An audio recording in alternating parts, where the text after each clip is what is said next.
Bismillahirrahmanirrahim.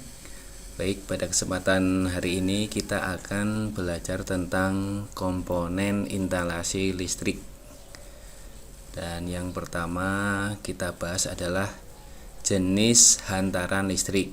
Jadi begini, listrik itu kabelnya itu ada 3 jenis hantarannya atau penghantarnya itu ada 3 jenis.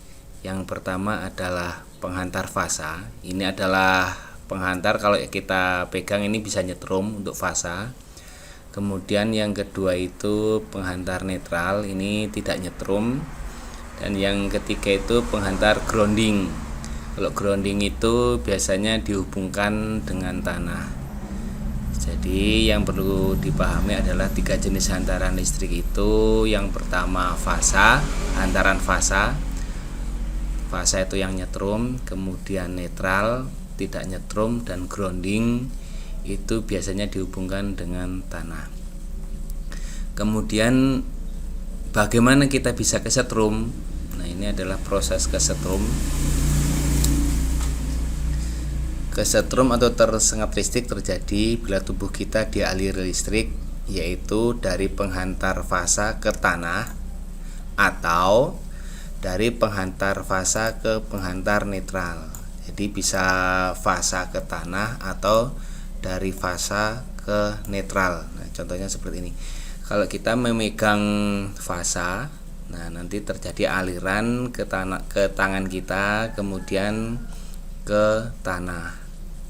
Atau bisa juga umpama tangan kita satunya memegang kabel netral. Nah, seperti ini.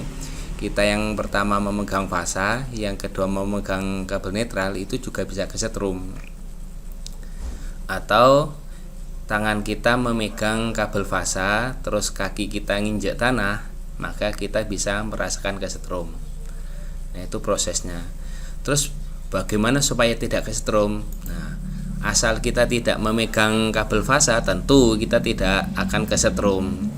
Tetapi kalau kita memang harus berinteraksi dengan listrik, umpama kita harus memperbaiki listrik, kemudian listriknya tidak mungkin dimatikan, nah, atau kalau kita dalam keadaan bekerja supaya tidak kesetrum atau menghindari kesetrum adalah dengan memakai alas kaki, sehingga kita mengisolir dengan tanah.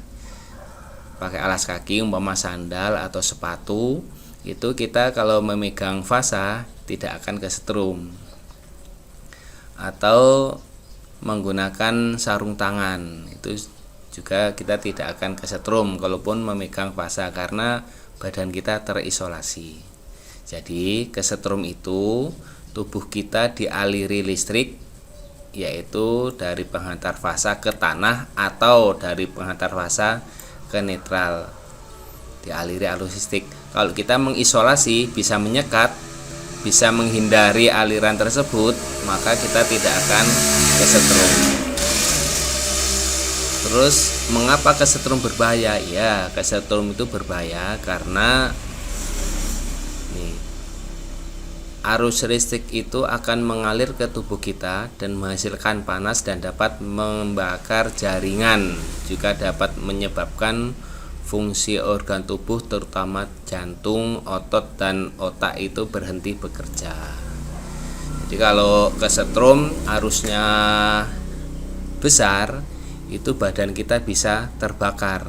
Jadi bisa seperti di berita-berita itu, orang kesetrum itu badannya gosong. Itu karena arus listrik bisa menyebabkan kebakaran.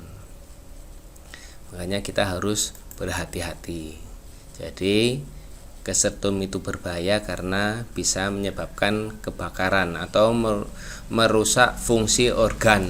Jadi kalau kita kesetrum, jantung kita bisa berhenti berdetak sehingga nanti bisa mengakibatkan kematian. Itu kesetrum. Kemudian kita masuk ke komponen instalasi. Jadi yang pertama ini KWH meter, ini sudah umum, pasti di rumah kalian punya di antara dua ini. Jadi ini KWH meter fungsinya.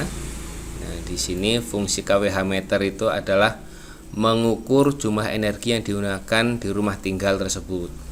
Jadi umpama kita menyalakan lampu, menyalakan TV, menyalakan kulkas, mesin cuci dan sebagainya, ini nanti akan terhitung berapa energi listrik yang digunakan. Di sini kita ada dua jenis kWh meter.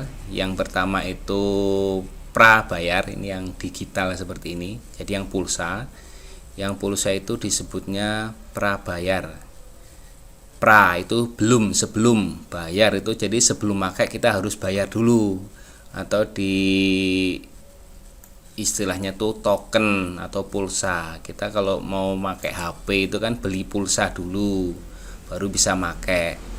Itu prabayar. Kita sebelum pakai itu harus bayar dulu.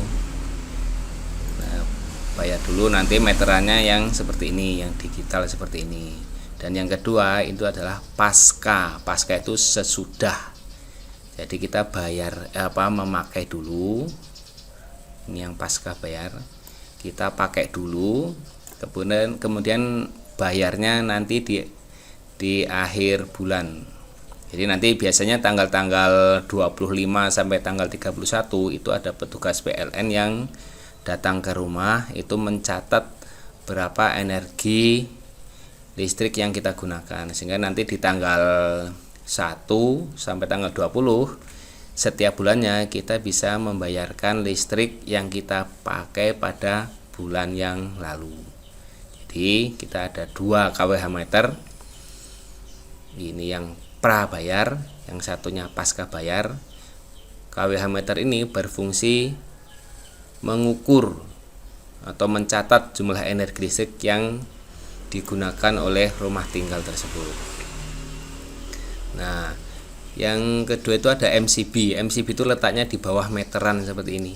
MCB, mini circuit breaker. Jadi nanti di sini ada tulisannya berapa ampere. Ini kalau posisi off ini turun, kalau naik on. Nah, fungsinya untuk apa? Ini sebagai saklar utama. Saklar utama itu maksudnya kalau ini dimatikan, seluruh instalasi dalam rumah itu akan mati. Kalau ini dihidupkan, nanti akan hidup. Itu fungsi saklar utama. Terus yang kedua sebagai pembatas daya. Umpama gini, rumah kita memasang daya 900 watt atau 900 VA tepatnya. Lebih tepatnya itu 900 VA. Kalau kita umpama 900, umpama kita lagi mesin cucinya hidup, mesin cuci itu sekitar 300. Kemudian memasak itu Magicom itu 300 juga, 300 tambah 300 sudah 600. Pada saat yang sama pompa airnya nyala, pompa air itu 200, berarti sudah 800. Terus 800 tambah ada lagi yang menyetrika, setrika itu berapa? 300. Nah, itu kan sudah 800 tambah 300, 1100. Nah, kalau sudah kelebihan seperti itu, maka MCB-nya akan trip atau bahasa kitanya jeglek. Nah, ininya jeglek, jepret. Nah, itu karena daya yang kita pakai itu melebihi daya yang terpasang. Masangnya cuma hanya 900, tapi makainya lebih dari 900. Itu makanya sebagai pembatas daya. Kita tidak bisa menggunakan daya melebihi batasnya, itu maksudnya. Yang ketiga sebagai pengaman. Nanti kalau terjadi konsleting itu kabel yang fasa dan netral ketemu, itu nanti juga akan jepret. Nah, masalah penjelasan beban lebih dan konsleting ada di sini.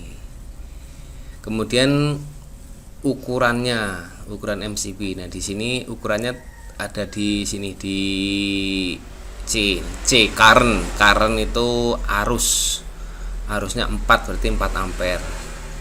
Nah, ukuran 2 ampere itu nanti untuk daya 450 VA. Kalau di sini 4 itu untuk 900, kalau 6 1300, 10 200, 2200. Nah, dapatnya ini dari mana?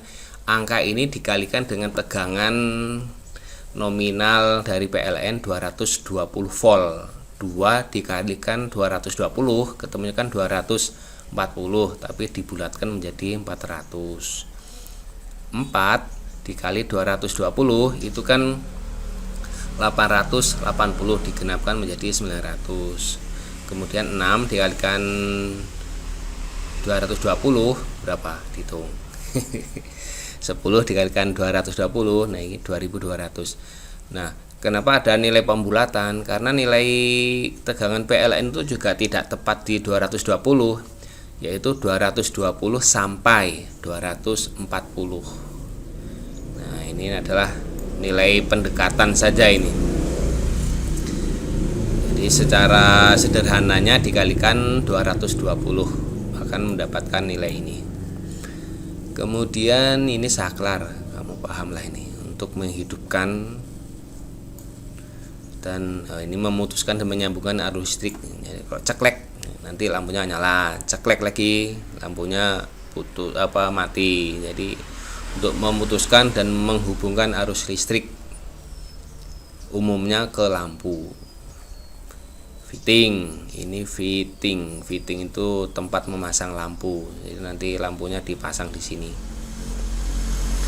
Kabel NYA ini kabel tunggal. Jadi kabelnya isinya hanya satu, itu NYA. Ada warna merah, ada warna hitam, ada warna kuning, biru, macam-macam warnanya. Cuman dia intinya tunggal.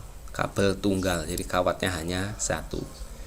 NYM. Nah, ini selubung luarnya putih, cuman di dalamnya macam-macam. Ada yang ini biru dan hitam.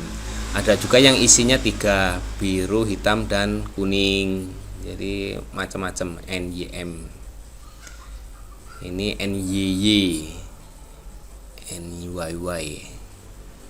Jadi nanti ini macam-macam isinya.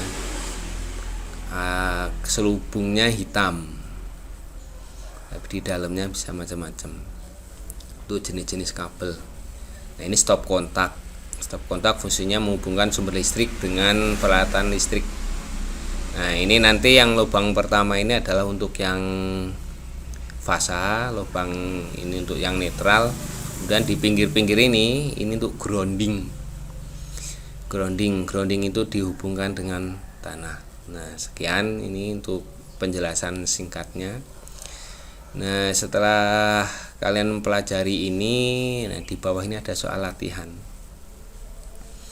Soal latihan, semua jawabannya ada di atas tadi, di materi atas. Baik, sekian. Terima kasih.